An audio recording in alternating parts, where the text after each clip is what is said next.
El tintineo del tenedor de mi suegra resonó como siempre, un heraldo de su juicio implacable. Pero esa noche, ese sonido fue el último que soportaría antes de hacer estallar su mundo perfecto. El tenedor de mi suegra, Elena, resonó contra el plato de porcelana con un tintineo que me erizó la piel. Era un sonido que había llegado a asociar con el juicio. Cada domingo la misma escena, la familia reunida en su comedor impecable, bajo la luz de una araña de cristal que parecía juzgarme tanto como ella, y yo, la esposa de su único hijo, Marcos, siempre en el centro de su escrutinio. Había pasado los últimos 5 años intentando encajar en un molde que no era el mío, sonriendo cuando quería gritar y asintiendo cuando quería rebelarme. Pero esta noche el aire se sentía diferente, más denso, cargado con la electricidad de una tormenta que llevaba mucho tiempo gestándose. «El pollo está un poco seco, Laura, querida», dijo Elena, sin mirarme directamente, sino dirigiendo su comentario al centro de la mesa, como si fuera una verdad universal. «Quizás la próxima vez deberías marinarlo por más tiempo. Sofía es muy delicada con las texturas». Sofía, mi cuñada, la princesa de la casa, asintió con la boca llena, sin siquiera levantar la vista de su teléfono. Acababa de regresar de un viaje de 3 semanas por el sudeste asiático, un viaje de autodescubrimiento, como ella lo llamaba, financiado, por supuesto, por sus padres. A mi lado, sentí a Marcos tensarse. Esperé que dijera algo, cualquier cosa, una defensa, por pequeña que fuera. «A mí me parece delicioso, mamá», habría sido suficiente. Pero, como siempre, el silencio fue su respuesta. Se limitó a tomar un sorbo de vino, con la mirada fija en su plato, un cobarde en su propio castillo. Yo había pasado toda la mañana cocinando. El pollo asado con hierbas finas, las patatas gratinadas con queso parmesano, la ensalada con vinagreta casera, y para el postre, un tiramisú que me había llevado horas perfeccionar. Lo hacía cada domingo. No porque me lo pidieran explícitamente, sino porque se había convertido en una expectativa silenciosa, una de las muchas pruebas no escritas que tenía que pasar para ser considerada una esposa adecuada para su precioso Marcos. Al principio de nuestro matrimonio lo hacía con amor, con la esperanza de ganarme su afecto. Ahora lo hacía con una resignación que se estaba volviendo amarga en mi boca. La conversación, como siempre, giraba en torno a Sofía. Sus aventuras, los templos que había visitado, el crecimiento espiritual que había experimentado. Elena la miraba con una adoración que nunca, ni una sola vez, había dirigido hacia mí. «Ay, mi niña, debes estar agotada», arrullaba Elena, mientras Sofía bostezaba aparatosamente. «Tanto viaje, tanta cultura. Es abrumador para una persona tan sensible como tú». Yo apreté los puños debajo de la mesa, sensible. Sofía no había trabajado un solo día en su vida. Su única preocupación era qué filtro de Instagram usar para sus fotos de viaje.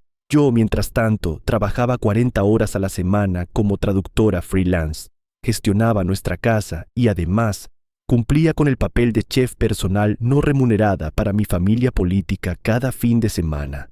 Pero mi cansancio, al parecer, era invisible. Terminamos de cenar y, como era costumbre, yo empecé a recoger los platos. Marcos hizo un amago de levantarse, pero una mirada de su madre fue suficiente para que volviera a hundirse en su silla. «Deja que Laura lo haga, hijo.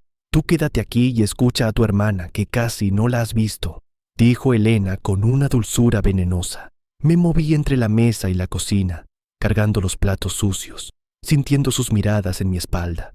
Podía oír sus risas, los fragmentos de sus historias, y me sentía como una extraña, una empleada en la casa que se suponía que también era mía.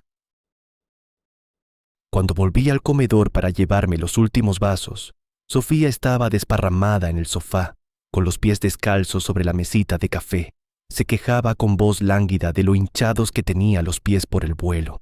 «Pobrecita mi vida», dijo Elena, acercándose a ella y acariciándole el pelo. Luego se giró hacia mí. Su rostro, que un momento antes era todo ternura para su hija, se endureció hasta convertirse en una máscara de autoridad fría. Se cruzó de brazos y me miró de arriba abajo, como si evaluara la calidad de un servicio. El momento había llegado. El aire se detuvo. «Laura», dijo, y su voz no fue una petición, fue una orden. «Sofía está agotadísima, la pobre. Ha sido un viaje muy largo y necesita relajarse». Hizo una pausa dramática, asegurándose de tener la atención de todos. Marcos me miró con una expresión de disculpa anticipada, una mirada que decía: «Por favor, solo hazlo, no armes una escena». Sofía me observaba desde el sofá con una sonrisita petulante, esperando su homenaje. Elena continuó, saboreando cada palabra. «Ya que has terminado en la cocina, sé una buena cuñada y tráele a Sofi un cuenco con agua tibia y sal para los pies. Y después, dale un buen masaje. A ti se te dan bien esas cosas, ¿no? Eres servicial». La palabra resonó en el silencio del comedor. Servicial, no amable, no considerada, servicial, como una camarera, como una criada. Todos me miraban, esperando mi obediencia, mi suegra con su sonrisa de reina, mi cuñada con su aire de princesa y mi marido con esa mirada de súplica que tanto detestaba, la mirada que me pedía que me tragara mi dignidad una vez más para mantener su preciosa paz familiar. Y en ese instante, algo dentro de mí, algo que llevaba años agrietado, finalmente se hizo añicos y se convirtió en polvo. El calor subió por mi cuello, pero no era de vergüenza, era de pura rabia cristalina. Levanté la vista del suelo, los miré a los tres, uno por uno, y entonces, para su total y absoluta sorpresa, sentí como una sonrisa genuina, la primera en mucho, mucho tiempo, se dibujaba lentamente en mis labios. Mi sonrisa pareció colgar en el aire, una anomalía en la atmósfera opresiva de aquel comedor. Se ensanchó, lenta, deliberada, y vi cómo la confusión florecía en los rostros de mi familia política. Elena frunció el ceño. Su máscara de autoridad se resquebrajó por una fracción de segundo, reemplazada por una genuina perplejidad. Sofía dejó su teléfono a un lado. Su expresión de aburrimiento principesco se transformó en una de curiosidad irritada. Pero fue la cara de Marcos la que más disfruté. Sus ojos, que un momento antes me suplicaban sumisión, ahora estaban abiertos de par en par, llenos de una alarma que no supo disimular. Una sonrisa no era la reacción que esperaban. Esperaban lágrimas, un portazo, un grito ahogado. No esperaban alegría. Un masaje de pies, repetí, y mi voz sonó extrañamente clara y tranquila en el tenso silencio. Saboreé las palabras como si fueran un vino exquisito. Miré directamente a Elena, manteniendo esa sonrisa inquebrantable. Claro, pero me temo que Sofía tendrá que buscar a otra persona para ese servicio. Hice una pausa, dejando que la implicación de mi negativa se asentara. El color subió al rostro de Elena. Estaba a punto de explotar. Lo vi en la forma en que su mandíbula se apretó. Me adelanté antes de que pudiera lanzar su primer ataque. «Verás», continué, girando mi cuerpo para encararlos a los tres, como si estuviera a punto de hacer un anuncio importante, que de hecho lo era. «Tengo un pequeño problema de agenda». Levanté mi copa de vino, la que apenas había tocado, y la alcé en un brindis silencioso. «Mañana me voy a Italia». El silencio que siguió fue tan profundo que casi pude oír el zumbido de la araña de cristal sobre nuestras cabezas. Elena parpadeó, como si no hubiera entendido el idioma. Sofía soltó una risita incrédula. «¿Italia? ¿Tú? ¿De vacaciones, quieres decir? ¿Sin avisar?» «No, Sofía, no de vacaciones», respondí. Mi sonrisa nunca flaqueó. «Me voy a trabajar. Bueno, a estudiar y a trabajar. He sido aceptada en un programa de residencia para traductores literarios en Florencia.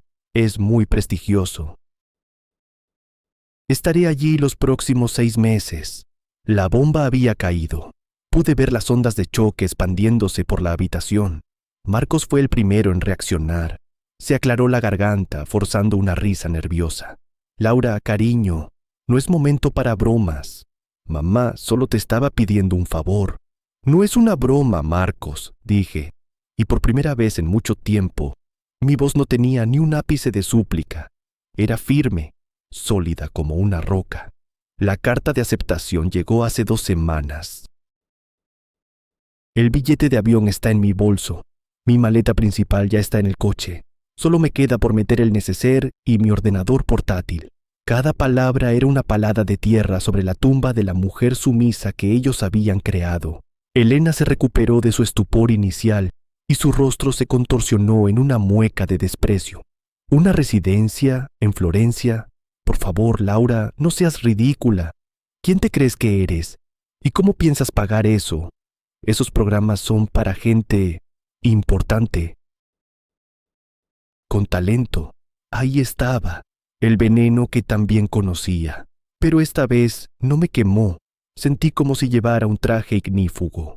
El programa viene con una beca completa, Elena. Cubre el alojamiento, los gastos de manutención y un pequeño estipendio. Lo solicitaron cientos de traductores de todo el mundo y me eligieron a mí. Dejé que esa última frase flotara en el aire, un testimonio de un valor que ella nunca había querido reconocer en mí. Marcos se puso de pie de un salto, derribando casi su silla. Su cara estaba pálida. Hace 2 semanas, ¿por qué no me has dicho nada, Laura? Nada. ¿Hemos estado viviendo juntos y tú has estado planeando esto a mis espaldas? Giré mi cabeza lentamente hacia él, mi marido. El hombre que había jurado protegerme y que, en cambio, me había ofrecido en sacrificio a su familia una y otra vez. Decírtelo, ¿para qué, Marcos? Para que me dijeras que no era una buena idea, para que tu madre me convenciera de que mi deber estaba aquí, sirviéndose el pollo seco de los domingos y masajeando los pies de tu hermana, para que me hicieras dudar de mí misma como siempre hacéis. Mi voz se quebró ligeramente al final, no por tristeza, sino por el peso de años de frustración que finalmente encontraban una salida. «Esto es inaceptable», bramó Elena, golpeando la mesa con la palma de la mano. «Eres su esposa. Tu lugar está aquí, con él».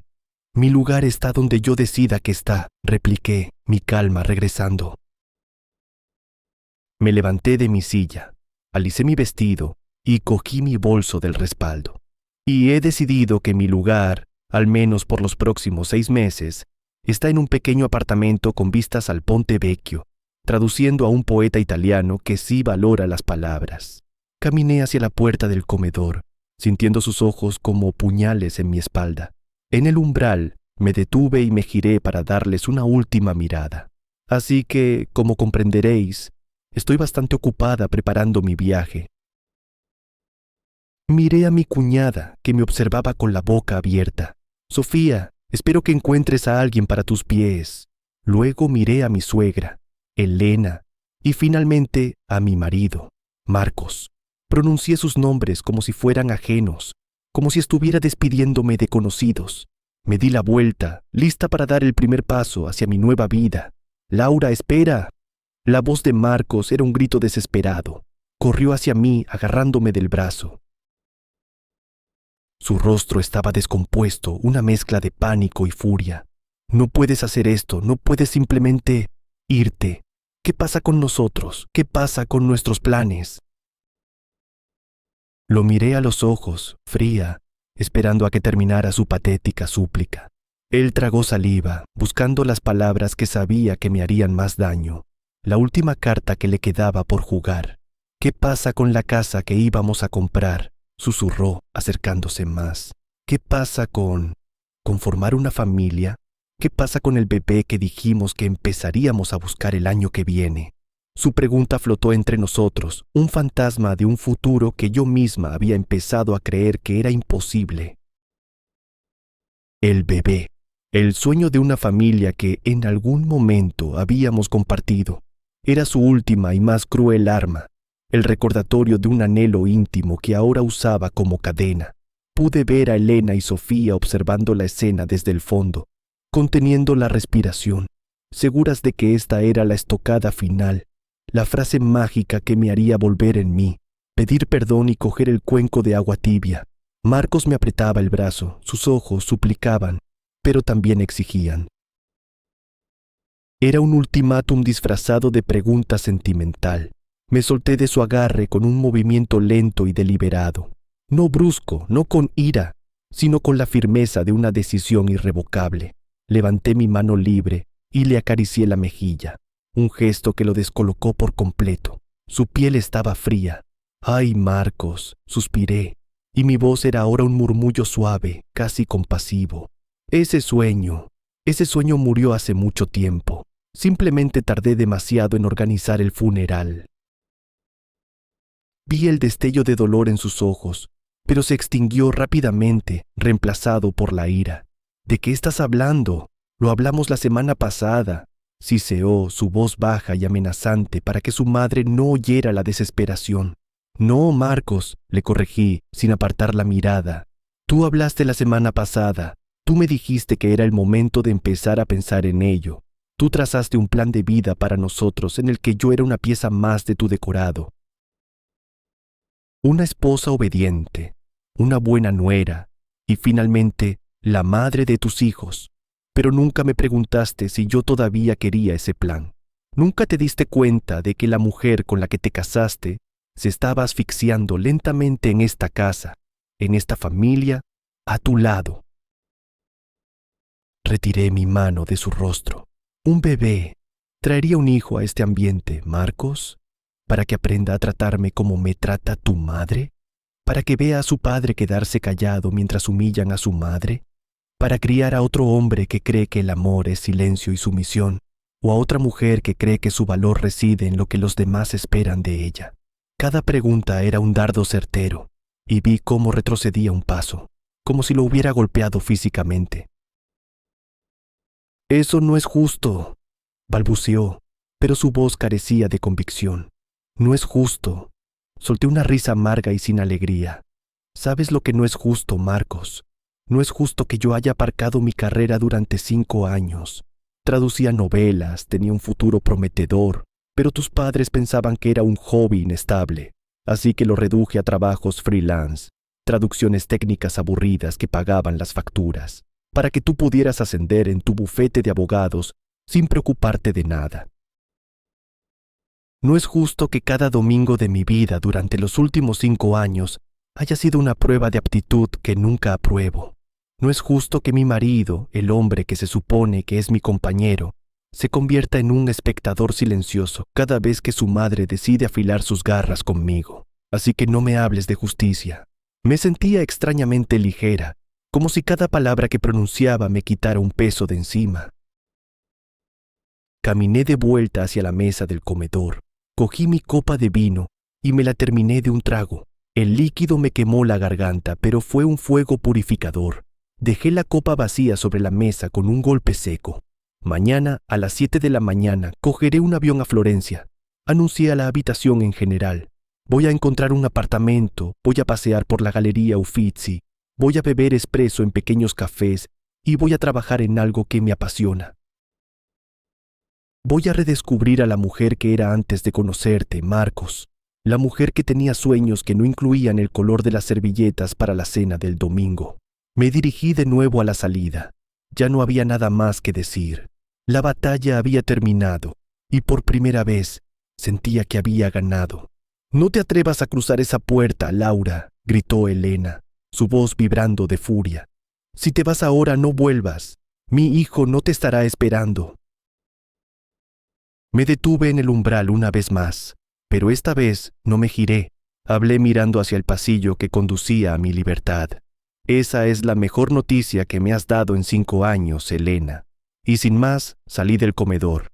Subí las escaleras, oyendo los pasos apresurados de Marcos detrás de mí. Entré en nuestra habitación, la que de repente se sentía como un espacio ajeno, y cogí el neceser de la cómoda y el portátil de la mesa. Marcos se detuvo en la puerta, jadeando. «Laura, por favor, piénsalo. Podemos hablarlo, podemos ir a terapia. Podemos hacer que las cosas cambien, yo cambiaré». Sus promesas sonaban huecas, tardías, como flores ofrecidas a una tumba. Cerré la cremallera de la pequeña maleta de mano. Las oportunidades para cambiar se agotaron, Marcos.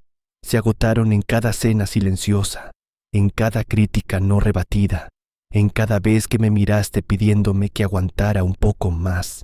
Ya no queda nada que salvar. Bajé las escaleras con él pisándome los talones. Elena y Sofía estaban en el vestíbulo, como dos estatuas de la indignación. Abrí la puerta principal.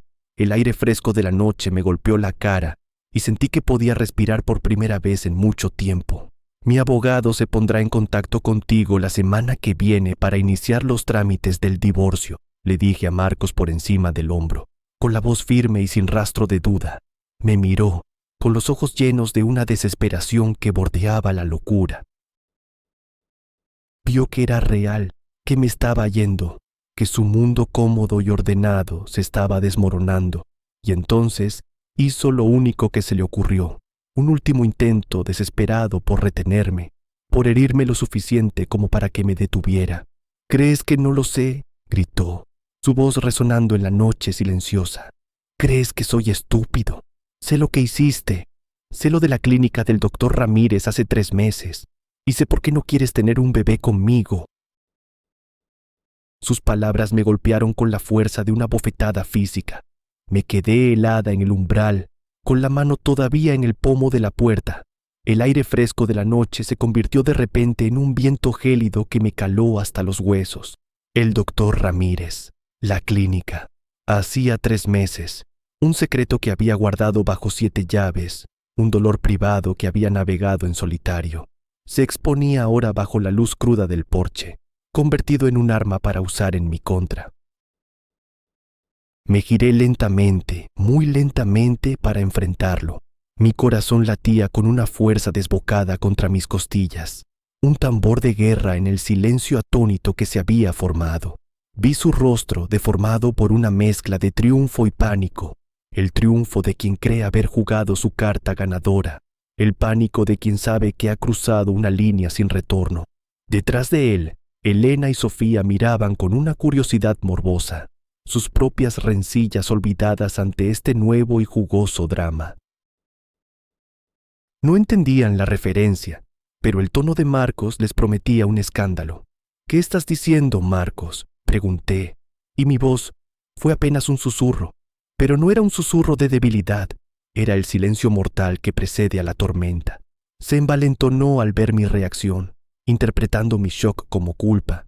«Oh, ahora te haces la sorprendida», se burló, dando un paso hacia mí. Vi el extracto de la tarjeta de crédito. Clínica de Fertilidad Ramírez, un cargo bastante considerable. Al principio no entendí, pensé que era un error, pero luego até cabos, Laura. Tu cansancio, tus excusas para no intimar, tu repentina falta de interés en hablar sobre nuestro futuro. Y ahora esto, este ridículo viaje a Italia. Dio otro paso, invadiendo mi espacio personal, su voz bajando a un siseo venenoso. Fuiste a averiguar si podías tener hijos, ¿verdad? Y el médico te dio malas noticias. Por eso no quieres un bebé conmigo. No es por mi madre, ni por Sofía, ni por mi falta de apoyo. Es porque no puedes. Y en lugar de decírmelo, de enfrentarlo conmigo como una esposa, decides huir. Inventas esta fantasía de Florencia para escapar de tu propio fracaso. Cada palabra era una puñalada. Me acusaba de engaño, de cobardía y, lo peor de todo, de ser defectuosa. Estaba reescribiendo la narrativa de nuestro desastre matrimonial para que toda la culpa recayera en mí, en mi cuerpo, en mi supuesto secreto. El dolor que sentí fue agudo, cegador. Pero debajo de ese dolor, una rabia helada comenzó a cristalizar. Era la rabia de la injusticia absoluta, la rabia de ver cómo el hombre al que había amado era capaz de retorcer mi momento más vulnerable para salvar su propio orgullo. Miré por encima de su hombro a Elena. Ella estaba sonriendo. Una sonrisa pequeña, satisfecha, triunfante. Todo encajaba para ella. La nuera imperfecta, ahora confirmada como una mujer rota. Para ella, esta era la justificación final a todos sus años de desprecio. Y en ese instante, toda mi pena se evaporó, reemplazada por una claridad de acero. Levanté la barbilla y lo miré directamente a los ojos. Mi voz, cuando hablé, ya no era un susurro, era tan afilada como un trozo de vidrio roto. Tienes razón, Marcos. Fui a la clínica del doctor Ramírez hace 3 meses. Su expresión vaciló. No esperaba que lo admitiera tan fácilmente. Y tienes razón, continué, mi voz ganando fuerza con cada sílaba. El médico me dio noticias sobre nuestra capacidad para tener hijos, noticias que lo cambiaron todo para mí. Di un paso hacia él, obligándolo a retroceder. La dinámica de poder había cambiado. Ya no era él quien me acorralaba. Pero te equivocas en una cosa, Marcos. En la más importante. Hice una pausa, asegurándome de tener la atención absoluta de mi pequeña y hostil audiencia. El problema no soy yo. La confusión arrugó su frente. ¿Qué quieres decir? Quiero decir que fui a la clínica porque llevábamos más de un año intentándolo sin éxito, a pesar de lo que le decíamos a tu madre. Quería asegurarme de que todo estuviera bien por mi parte antes de que te preocuparas. Me hice todas las pruebas, todas, y soy perfectamente fértil, Marcos. El doctor Ramírez dijo que estoy sana como una manzana. Me felicitó por mi excelente salud reproductiva. El rostro de Marcos se quedó sin sangre. Podía ver cómo las piezas comenzaban a moverse en su cabeza, formando una imagen que se negaba a aceptar. Elena dejó de sonreír. Pero el doctor Ramírez es un profesional muy minucioso, proseguí, mi voz goteando un sarcasmo helado. Y me explicó que en casi la mitad de los casos de infertilidad, el problema está en el hombre. Me sugirió que el siguiente paso era que tú te hicieras una prueba. Me dio un formulario de solicitud para ti. Te lo dejé en tu mesita de noche esa misma noche, con una nota. ¿La recuerdas, Marcos? Te pedía que por favor pidieras cita. Lo vi tragar saliva, su nuez subiendo y bajando en un cuello repentinamente tenso. No dijo nada. Sabía que recordaba la nota. Sabía que la había ignorado. Esperé, dije, mi voz bajando a un tono casi conversacional, lo que la hacía aún más escalofriante. Esperé una semana, 2 semanas, un mes, y nunca dijiste nada, nunca hiciste la llamada. Cada vez que intentaba sacar el tema, me decías que estaba obsesionada, que ya pasaría cuando tuviera que pasar, que dejara de presionar. Preferiste dejarme creer que el problema podría ser mío a enfrentarte a la más mínima posibilidad de que no fueras el macho alfa perfecto que tu madre cree que eres. Me acerqué un paso más, hasta que estuvimos a centímetros de distancia. Así que no, Marcos, no me voy a Italia porque no pueda darte un hijo. Me voy a Italia porque me he dado cuenta de que no quiero tener un hijo con un cobarde, un hombre tan aterrorizado por su propia fragilidad que prefiere humillar a su esposa en público antes que hacerse una simple prueba médica. Un hombre que me acusa de fracasada cuando el único fracaso aquí es tu absoluta falta de valor. Me di la vuelta, lista para irme de una vez por todas. Ya no había nada que pudiera decir o hacer que me detuviera. Había expuesto la verdad. ¡Mientes!, gritó detrás de mí, su voz aguda por el pánico. Estás mintiendo para salvar la cara. Me reí, una risa genuina y liberadora. Me giré mientras caminaba hacia atrás, hacia mi coche. ¿Ah, sí? Bueno, entonces no tendrás problema en llamar mañana al doctor Ramírez, ¿verdad? De hecho, le voy a hacer un favor a tu próxima novia o esposa. Saqué mi teléfono del bolso. Mis dedos volaron sobre la pantalla. Voy a dejarle un recordatorio en tu calendario. Para mañana, a las 9, llamar al doctor Ramírez para prueba de fertilidad. Ahí está, con el número y todo, no tienes excusa. Le mostré la pantalla, una sonrisa radiante en mi rostro, y luego guardé el teléfono. Su rostro era una máscara de horror puro. Había perdido, lo sabían todos. Elena, sin embargo, no podía soportar la derrota de su hijo. Dio un paso adelante con el rostro enrojecido por la furia. Insolente, ¿cómo te atreves a hablarle así a mi hijo, después de todo lo que hemos hecho por ti? Y entonces dijo la frase que lo cambiaría todo, una frase que no sabía que sería la última pieza del rompecabezas, la que iluminaría la verdad más oscura de todas. Él no necesita ninguna estúpida prueba. Yo sé que mi hijo es perfectamente capaz de tener hijos. Lo sé porque ya va a ser padre. El universo se contrajo hasta convertirse en esas últimas palabras. Ya va a ser padre. El zumbido en mis oídos ahogó el canto de los grillos y el lejano murmullo del tráfico. Por un instante el tiempo se detuvo. Vi la escena como si fuera una fotografía. Elena, con el pecho henchido y el rostro enrojecido de ira y triunfo. Sofía, con la boca entreabierta, sus ojos saltando de su madre a su hermano, claramente tan sorprendida como yo. Y Marcos, Marcos. Su rostro era un lienzo de terror absoluto. El color había desaparecido por completo, dejándolo con una palidez cerúlea. Sus ojos, anclados en los de su madre, gritaban una sola palabra. No, la bomba verbal de Elena no había sido una estrategia, había sido un desliz, una erupción volcánica de orgullo y rabia maternales, diseñada para aniquilarme de una vez por todas.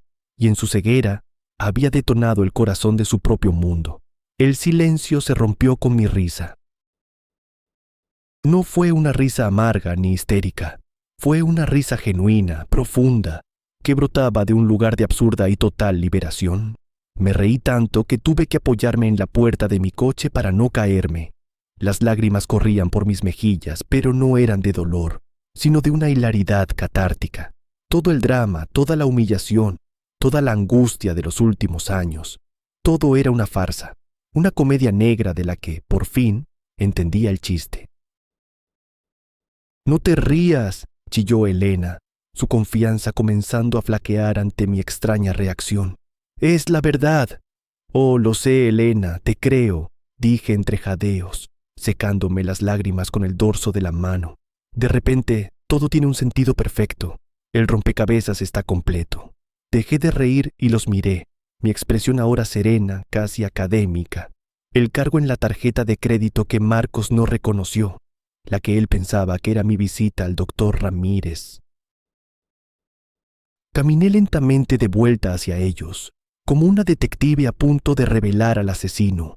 Marcos retrocedió un paso, como si mi cercanía le quemara. «Verás, Marcos, cuando fui a la clínica pagué en efectivo, precisamente para evitar este tipo de malentendidos. Siempre he sido discreta». Mi mirada se posó en él, fría y penetrante. Así que ese cargo en la tarjeta de crédito conjunta, ese no era mío, pero también era de una clínica de fertilidad. Curioso, ¿verdad? Es casi como si alguien más estuviera yendo a una, y tú estuvieras pagando las facturas. La sangre volvió al rostro de Marcos en una oleada carmesí. Miró a su madre con pánico, y la insistencia de Elena en que el problema debía ser mío. Continué mi monólogo, disfrutando cada segundo de su creciente incomodidad, su absoluta certeza. No era solo prejuicio, era conocimiento. Sabía que no eras tú el del problema, porque tenías una prueba viviente de tu virilidad en otra parte, ¿no es así? Elena apretó los labios, formando una fina línea blanca. No dijo nada, pero sus ojos la delataron. ¿Y quién podría ser?, me pregunté en voz alta, fingiendo reflexionar. ¿Quién podría ser la afortunada mujer que lleva al heredero de la familia? Tiene que ser alguien a quien Elena apruebe, alguien a quien considere digna de su linaje, alguien... Hice una pausa dramática y mi mirada se desvió lentamente hacia la figura silenciosa que había permanecido en un segundo plano, observándolo todo. Sofía, mi cuñada. Su rostro estaba tan pálido como el de Marcos. Negaba con la cabeza, un movimiento casi imperceptible, sus ojos desorbitados llenos de súplica. No, continué, mi voz apenas un susurro. No puede ser Sofía, por supuesto. Eso sería impensable. Así que debe ser una de sus amigas. Quizás esa chica, Clara, la que Elena siempre decía que era tan perfecta para Marcos antes de que yo apareciera. Sí, eso tiene más sentido. El alivio que inundó el rostro de Sofía fue tan obvio, tan palpable, que fue casi una confesión. Pero el de Marcos no. Su terror no disminuyó. Y Elena miraba a su hijo con una expresión ilegible. Sea quien sea, enhorabuena, Marcos, dije, mi voz goteando una dulzura venenosa. Vas a ser padre. Supongo que eso resuelve nuestro pequeño problema. Me encogí de hombros. Me ahorras el desorden de un divorcio contencioso. Adulterio. Es mucho más limpio. Me di la vuelta definitivamente. Esta vez era la de verdad. Abrí la puerta del coche, El interior olía a coche nuevo y a libertad. «Laura, por favor, espera». La voz de Marcos era un quejido roto. «Puedo explicarlo». «Ahórrate el aliento, Marcos», le dije sin mirarlo, mientras metía mi maleta de mano en el asiento del copiloto. «Guárdalo para explicarle a tu futura esposa por qué tu madre anunció su embarazo secreto en medio del porche. Os deseo lo mejor. En serio». Entré en el coche y cerré la puerta. El sonido sólido y definitivo fue como el punto final de una larga y tediosa novela. Metí la llave en el contacto y el motor cobró vida con un ronroneo suave. A través del parabrisas los vi a los tres, congelados en su tabló de disfunción familiar. Elena con el rostro desencajado, dándose cuenta del error catastrófico que había cometido. Marcos con una expresión de pura desesperación, como un hombre ahogándose a metros de la orilla. Y Sofía miraba a su madre con una expresión que nunca le había visto, una mezcla de miedo y puro odio. Puse el coche en marcha atrás. Las luces rojas iluminaron sus rostros pálidos. Cuando el coche se detuvo en la calle, listo para arrancar, bajé la ventanilla. «Ah, por cierto, Elena», grité, mi voz clara en la noche. «Se te ha olvidado mencionar un pequeño detalle. ¿De cuántos meses está? La futura madre, quiero decir». Solo por curiosidad. Elena me miró, con los ojos llenos de veneno. La derrota no le sentaba bien. Quería lanzarme una última daga. Abrió la boca y gritó una respuesta que, estaba segura, pretendía destrozarme. «De 4 meses. Y es una niña. Va a tener mi nombre». Sonreí. Realmente no me importaba. Puse el coche en primera y empecé a alejarme lentamente de la acera. Los vi hacerse más pequeños en el espejo retrovisor, pero justo cuando estaba a punto de girar en la esquina, mi teléfono, conectado al Bluetooth del coche, sonó. El nombre que apareció en la pantalla del salpicadero me hizo pisar el freno en seco, tan bruscamente que el cinturón de seguridad se me clavó en el pecho. No era mi abogado, no era una amiga, era el doctor Ramírez. A las 10 de la noche de un domingo, y en el instante en que vi su nombre, lo supe. Supe que la historia que me había contado a mí misma, la verdad que acababa de blandir como un arma, no era toda la verdad. Y la pieza que faltaba era mucho, mucho peor de lo que jamás podría haber imaginado. El nombre en la pantalla del coche parpadeaba con una urgencia que me heló la sangre. Doctor Ramírez. Una llamada a estas horas, en domingo, solo podía significar una cosa. No eran buenas noticias. Mi corazón, que momentos antes se sentía ligero y libre, se hundió como una piedra en mi estómago. Miré por el espejo retrovisor. La familia tóxica que dejaba atrás seguía allí, una silueta patética bajo la luz del porche, seguramente discutiendo a gritos. Sin pensarlo 2 veces, apagué las luces del coche y me deslicé hacia una zona de sombra un poco más adelante en la calle, donde no pudieran verme. Con manos temblorosas, acepté la llamada a través del sistema del coche. «Doctor Ramírez». Mi voz sonó tensa, extraña a mis propios oídos. «Laura, soy yo. Perdona la hora, de verdad». Su voz era grave, preocupada. No era el tono profesional y amable que recordaba de la consulta. «Te he estado llamando toda la tarde. ¿Estás en un lugar donde puedas hablar?»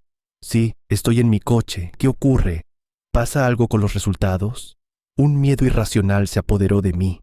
¿Y si me había equivocado? ¿Y si había algún problema que no habían detectado? Tus resultados están perfectos, Laura, como ya te dije. El problema no es contigo. Hizo una pausa y pude oír cómo suspiraba al otro lado de la línea. «Laura, necesito hacerte una pregunta muy delicada. ¿Tu marido, Marcos, llegó a hacerse las pruebas?» El alivio inicial se evaporó, reemplazado por una fría premonición. No, se negó. De hecho, es una de las razones por las que le estoy dejando esta misma noche. Hubo un silencio cargado al otro lado. «Lo imaginaba», dijo el doctor finalmente, y su tono era sombrío. «Laura, he cometido un error. Un error terrible, y tengo que arreglarlo.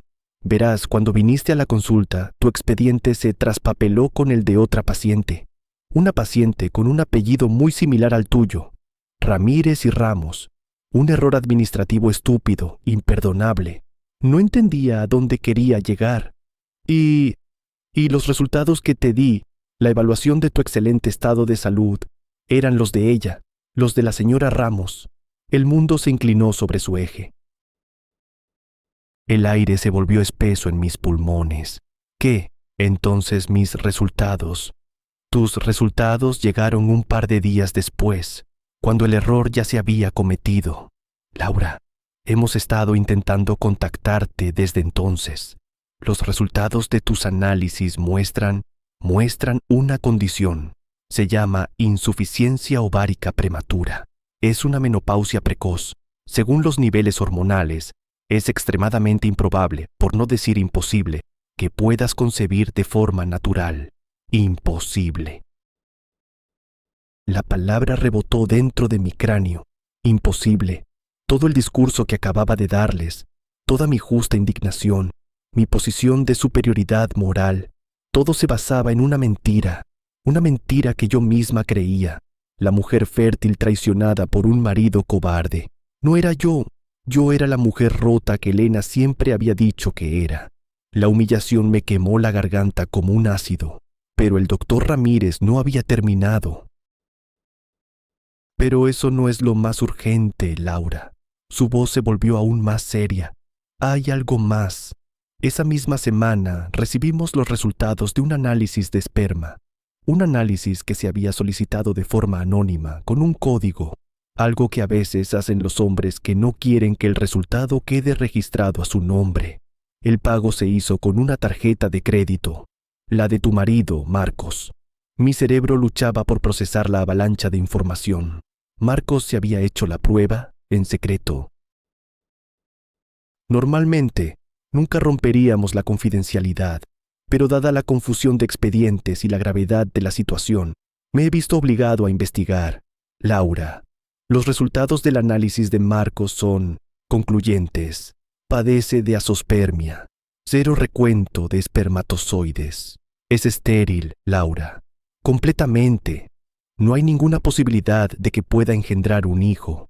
Estéril. Imposible. Las dos palabras chocaron en mi mente con la fuerza de un accidente de tren. Yo no podía tener hijos. Y él tampoco. Nos habíamos estado mintiendo el uno al otro y a nosotros mismos, atrapados en una red de suposiciones y miedos. Él se había negado a hacerse la prueba públicamente porque ya conocía el resultado, y yo lo había acusado de cobarde, sin saber que yo también era parte de la misma y triste ecuación. Y entonces, otra pieza del rompecabezas cayó en su lugar, una pieza monstruosa, de 4 meses, y es una niña. Va a tener mi nombre. La voz de Elena resonó en mi memoria. Un hijo que Marcos no podía haber engendrado, una amante embarazada de un hijo que no era suyo. ¿Por qué aceptaría una mentira tan grande? ¿Por qué la encubriría? Doctor, mi voz era un hilo. ¿Hay alguna posibilidad de error en su análisis? ¿Alguna? Ninguna, Laura. Lo hemos comprobado 3 veces. La muestra era clara. Es biológicamente imposible que tu marido sea el padre de ese bebé. Colgué el teléfono. El silencio en el coche era total. Miré de nuevo por el espejo retrovisor. Ya no discutían. Ahora estaban los 3 abrazados. Elena consolaba a un Marcos que sollozaba, mientras Sofía le acariciaba la espalda. Parecían una familia unida, enfrentándose a la malvada esposa que los abandonaba. Pero yo ya no veía eso. Veía una conspiración, un secreto tan oscuro y retorcido que apenas podía comprenderlo. Un hombre estéril que finge haber dejado embarazada a una amante para ocultar su condición. Una matriarca que conoce la verdad y la encubre con orgullo. Una amante anónima y una cuñada que parece saber más de lo que aparenta. Nada tenía sentido. ¿Por qué fingir un embarazo? ¿Para atar a Marcos? ¿Para deshacerse de mí? Y entonces lo vi, en la forma en que Sofía se aferraba al brazo de su hermano, en la mirada protectora, casi posesiva, que le lanzaba a su madre por encima del hombro de Marcos, en el alivio desmedido que había sentido cuando yo había sugerido que la amante era su amiga Clara. No era Clara, no era ninguna amante. El plan era mucho más simple, mucho más cercano y mucho más enfermo. Encendí las luces y di la vuelta en U. El chirrido de los neumáticos rompiendo la paz de la noche. Volví a aparcar frente a la casa, esta vez de forma brusca, subiendo una rueda a la acera. Los tres se giraron, sus rostros iluminados por mis faros, llenos de sorpresa y alarma. Apagué el motor y salí del coche. Caminé hacia ellos, no con la rabia de antes, sino con una calma glacial, la calma de quien ha visto el abismo y ha vuelto. Me detuve a un par de metros de ellos. Marcos me miró confundido. «Laura, ¿qué haces?» Ignoré su pregunta. Mis ojos estaban fijos en Sofía. Ella retrocedió, su rostro una máscara de pánico. 4 meses, Elena, dije, mi voz resonando en el silencio. Felicidades, justo a tiempo para el viaje de autodescubrimiento de Sofía por el sudeste asiático, ¿verdad? Elena palideció. Sofía empezó a temblar. Es curioso, continué, acercándome a Sofía. Tailandia, Camboya, son lugares famosos por muchas cosas. Templos, playas y clínicas de fertilidad de primer nivel, muy discretas, donde una mujer soltera puede someterse a una inseminación artificial con un donante anónimo sin muchas preguntas. Un procedimiento que tarda unos meses en dar resultados visibles. El tiempo justo para volver a casa con una pequeña barriguita y una historia perfectamente elaborada sobre un romance de verano. Me detuve justo delante de ella, mirando su vientre, apenas perceptible bajo su ropa holgada. Marcos es estéril, lo sé, y tú estás embarazada. Lo sabemos todos, pero el bebé no es de ningún amante anónimo, es de un donante. Y tú vas a hacerle creer a tu propio hermano que es suyo, para darle el heredero que ni él ni yo podíamos tener. Vas a tener un hijo para tu hermano. Sofía rompió a llorar, un sollozo ahogado y culpable. Elena me miró con puro odio, su plan monstruoso expuesto bajo la luz de mis faros. Pero la verdadera revelación, el golpe de gracia, aún no había llegado. Me giré hacia Marcos, cuyo rostro mostraba una confusión total, como si estuviera intentando resolver una ecuación imposible. Pobre Marcos, le dije, casi con lástima. Siempre el último en enterarse de todo. Tan desesperado por ser el hijo perfecto, el hombre perfecto, que estás dispuesto a creer cualquier mentira que te cuenten. Me incliné hacia él y le susurré, para que solo él pudiera oírlo, la pregunta final que haría que todo su mundo se derrumbara. ¿O acaso lo sabías todo desde el principio? ¿Sabías que no podías tener hijos y por eso le pediste a tu propia hermana que gestara un bebé para ti, planeando hacerlo pasar por tuyo y mío? Mi susurro se clavó en el aire entre nosotros, más devastador que cualquier grito. La pregunta no era una acusación, era un veneno que se filtraba directamente en los cimientos de su identidad. Vi cómo sus ojos se abrían de par en par, no con la negación furiosa que habría esperado de un hombre inocente, sino con el terror de un conspirador descubierto. Su boca se abrió y se cerró varias veces, pero no salió ningún sonido. En ese silencio culpable, encontré mi respuesta. Él lo sabía. Quizás no todos los detalles sórdidos, quizás su madre y su hermana habían manejado la logística, pero él conocía la premisa fundamental. El engaño era suyo. Dios mío, exhalé, retrocediendo un paso. La enormidad de la depravación golpeándome con toda su fuerza. Lo sabías, todo esto, el secreto, la mentira sobre el amante, era para mí. Estabais planeando presentarme a este bebé como el resultado de tu infidelidad, un hecho consumado. Me habríais presionado para que aceptara al niño, para mantener a la familia unida. Un bebé que no era tuyo, gestado por tu hermana, criado como nuestro. Era vuestro plan para darme el hijo que yo, la mujer rota, no podía tener. La verdad era tan monstruosa, tan retorcida, que sonaba como el argumento de una mala película. Pero al mirar sus rostros culpables, supe que era real. Elena, la maestra de ceremonias, había orquestado todo, convencida de que su fin justificaba cualquier medio. Sofía, la princesa mimada, había accedido a ser el recipiente, quizás por una lealtad enfermiza a su hermano, quizás por la promesa de seguridad financiera de por vida, o quizás por algo mucho más oscuro. Y Marcos, el cobarde, había permitido que todo sucediera, prefiriendo vivir una mentira elaborada antes que enfrentar la verdad de su propia esterilidad. «Sois unos monstruos», susurré, y la palabra se sintió inadecuada, demasiado pequeña para abarcar la profundidad de su traición.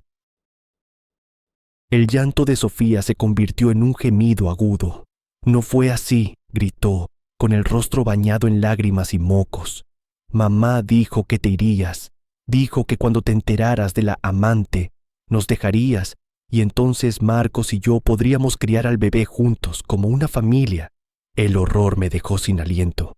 ¿Criarlo juntos, como hermano y hermana, o como algo más?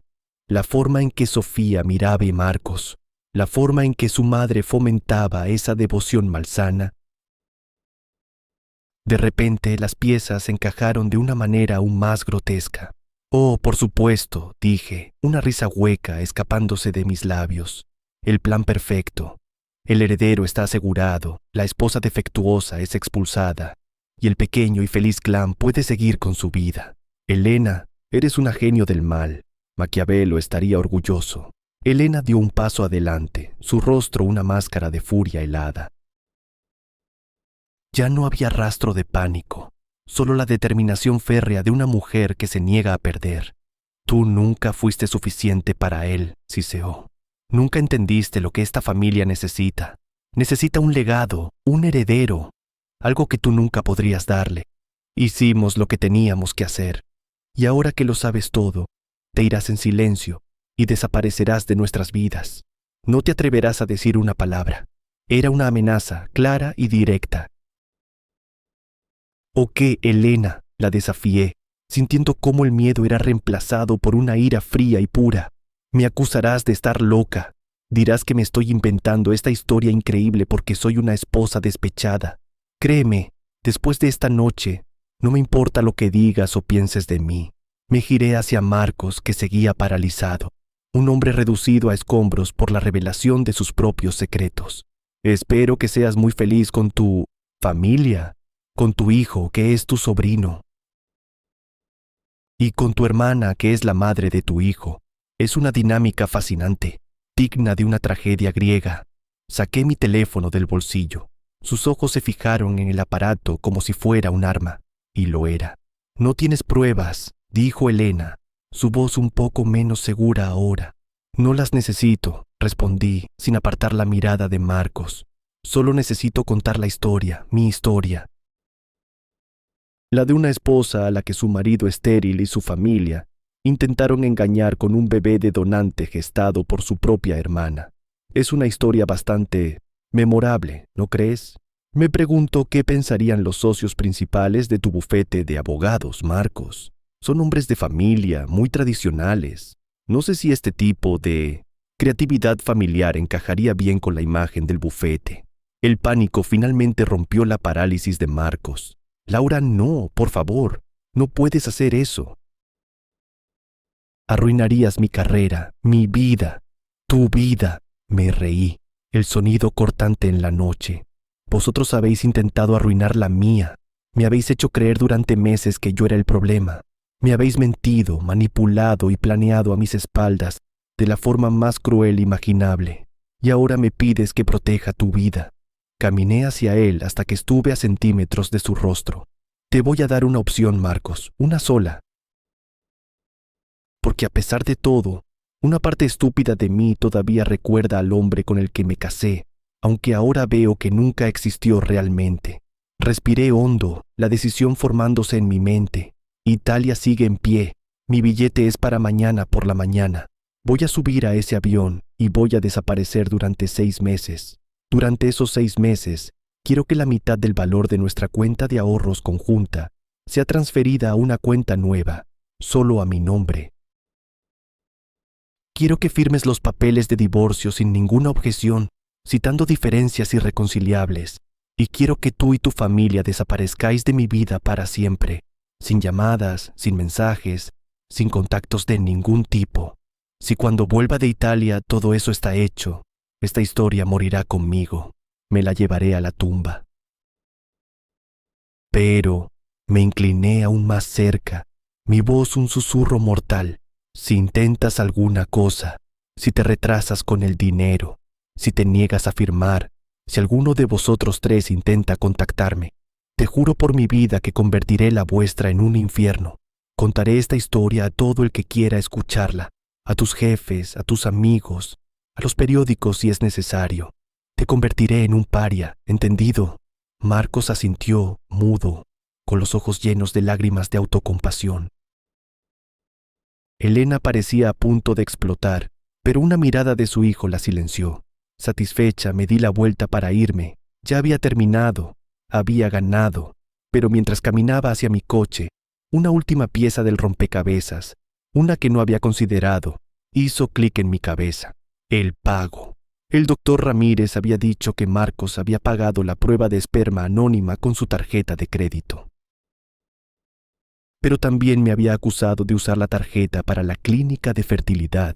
Él había visto un cargo, uno que yo no había hecho, y Elena había gritado que el bebé era de 4 meses. 4 meses.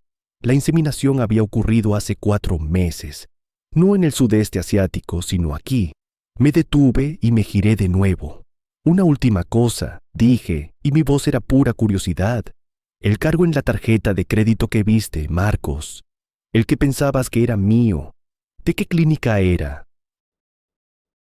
Marcos frunció el ceño, confundido por el cambio de tema. No lo sé. Clínica Génesis, creo. ¿Por qué? Clínica Génesis, la clínica de fertilidad más cara y exclusiva de la ciudad. El lugar donde Sofía se habría sometido al procedimiento, pero ella no tenía dinero, y Marcos no habría pagado algo tan incriminatorio con su tarjeta. Entonces, ¿quién lo hizo? Y entonces lo entendí. Mis ojos se posaron en Elena, por supuesto. Ella había pagado, pero no con su propia tarjeta. Había usado la de Marcos, pero eso no era lo que me había hecho detenerme. Era otra cosa, una coincidencia imposible. Clínica Génesis era donde mi mejor amiga, Ana, trabajaba como enfermera en el departamento de FIV. Había estado allí durante años, ella sabría. Saqué mi teléfono y marqué el número de Ana. Era tarde, pero esto no podía esperar. Mientras el teléfono sonaba, miré a Elena. Ella me devolvió la mirada, con una nueva clase de miedo en sus ojos. El miedo de que hubiera un cabo suelto que ella no había previsto. Ana, soy Laura. Perdona la hora, necesito preguntarte algo urgente. Le expliqué la situación a toda prisa, mi voz baja y apremiante.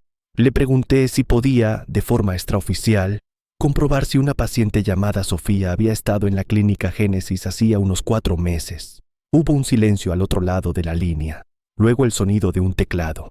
Esperé, con el corazón en un puño. Los tres me observaban sin entender lo que estaba haciendo. Laura, la voz de Ana volvió, extraña, vacilante. Sí, hay una Sofía con ese apellido. Estuvo aquí hace 4 meses, inseminación con donante. Lo sabía, suspiré. No, Laura, no lo sabes, dijo Ana, su voz temblando. Estoy viendo los detalles del donante que eligió. Era un donante anónimo, sí, pero el perfil, Laura, el perfil del donante que Sofía eligió coincide casi perfectamente con la descripción de tu padre. La altura, el color de ojos, el tipo de sangre, la ascendencia, hasta la profesión. Es arquitecto, como él. Laura, ¿qué demonios está pasando? Las palabras de Ana atravesaron el teléfono y me golpearon con la fuerza de un rayo. Coincide casi perfectamente con la descripción de tu padre. La noche a mi alrededor pareció desvanecerse, reemplazada por un ruido blanco y ensordecedor en mi cabeza. Mi padre, arquitecto, ojos azules, tipo de sangre A positivo. Había muerto hacía 10 años, pero su recuerdo, su descripción, estaba grabada a fuego en mi memoria. La coincidencia era imposible, era grotesca, era una profanación. Miré a Elena y la expresión de su rostro me lo confirmó todo. No era una coincidencia. El miedo en sus ojos se había transformado en una especie de desafío retorcido. Lo sabía, lo había planeado. La matriarca que quería un heredero a toda costa no solo había orquestado un embarazo fraudulento, sino que lo había hecho eligiendo un donante que imitara a mi propio linaje. Era su última y más cruel burla, un acto de posesión total. No solo quería un bebé para su familia, quería un bebé que tuviera un fantasma de mi sangre, pero sin mí. Quería reemplazarme por completo, borrarme y al mismo tiempo robar una parte de lo que era mío. Gracias, Ana. Te llamo luego, dije con una calma aterradora y colgué el teléfono. El silencio que cayó fue más pesado que cualquier grito anterior. Sofía sollozaba abiertamente, cubriéndose la cara. Marcos parecía un hombre hueco, un autómata al que le habían quitado las baterías. Pero Elena me sostuvo la mirada con la barbilla en alto. Caminé hacia ella, cada paso resonando en el asfalto. Me detuve a un palmo de su cara. Tú. Mi voz era apenas un susurro, pero vibraba con una furia tan profunda que sentí que podía hacer temblar la tierra. Elegiste un donante que se pareciera a mi padre, a propósito. Ella no lo negó. Quería lo mejor para mi nieto, dijo, su voz goteando veneno. Un buen linaje. Tu familia, a pesar de tus defectos, tiene buenos genes. Es una pena que se desperdiciaran en ti. Y ahí estaba, la pura y destilada maldad de su lógica. En su mente enferma, esto tenía sentido. Era eugenesia de salón.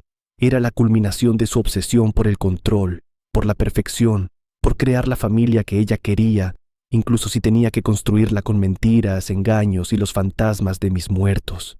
Sentí una oleada de náuseas, pero debajo de las náuseas, una claridad de propósito me invadió. Ya no se trataba solo de mi divorcio, de mi dinero o de mi libertad. Se trataba de justicia.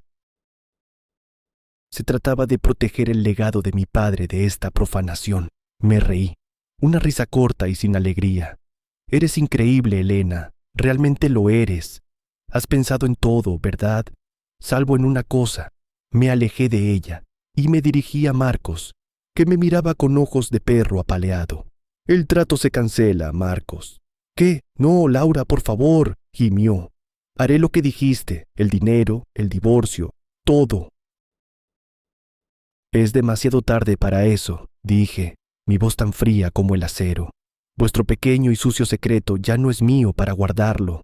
No después de esto, no después de que metieras a mi padre en vuestro lodazal. Me volví hacia Elena. Querías un legado, ¿verdad? Bueno, vas a tener uno. Vuestra familia será recordada por esto, os lo garantizo. Saqué mi teléfono de nuevo. Esta vez no era una amenaza, era una promesa. Mis dedos se movieron con rapidez. Primero, un correo electrónico a mi abogado, con un resumen conciso y brutal de la situación, instruyéndole a iniciar los trámites de divorcio por la vía más agresiva posible, incluyendo fraude y angustia emocional. Le dije que no aceptaría ningún acuerdo de confidencialidad. Segundo, abrí una nueva nota. Empecé a escribir. Lo escribí todo.